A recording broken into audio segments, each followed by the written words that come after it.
دمرتني يا عبير، ضيعت مستقبلي يا عبير.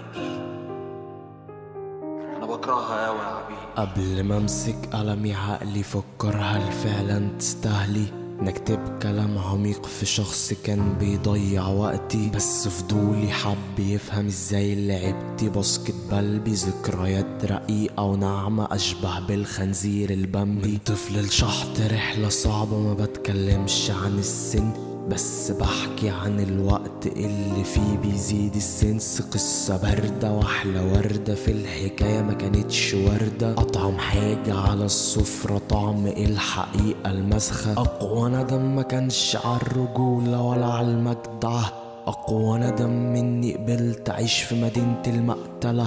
اقوى درجات البلاهة ان اصحى واقول كان عقلي فين، والكلام اوان وفات بعد ما باشت الجفتين. ايوه صحيت وفهمت قد ايه منك عنيد، لا انت الصورة اللي في خيالي ولا انت الضحكة جوه البيت. اتعشيت نفاق وظلم خيانة واتغشيت واتعميت، مع ذلك عمري ما ندمت اني حسيت. كل لحظة حلوة ماتت كان نفسك يبقى مكاني، كل المشاعر اللي اديتهالك بعتيها لواحد تاني.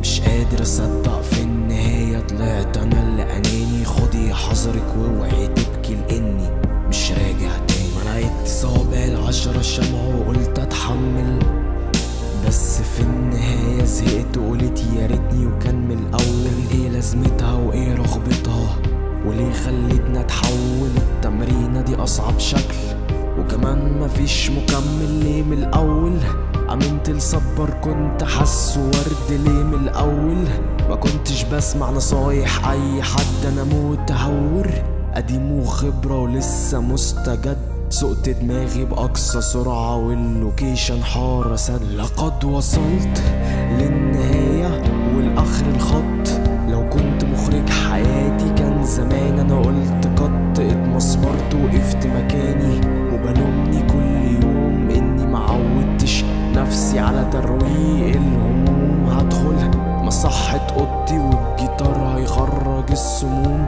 قبل 12 مسحت كل لحن ليكي كان معزوف، خرجتك من حياتي ومن الدور اللي كان مرسوم. هنساكي ومش ناسياني لان صورتي في النجوم. عارفة يا بنت عبير، انتوا صنف ما يتعاشرش.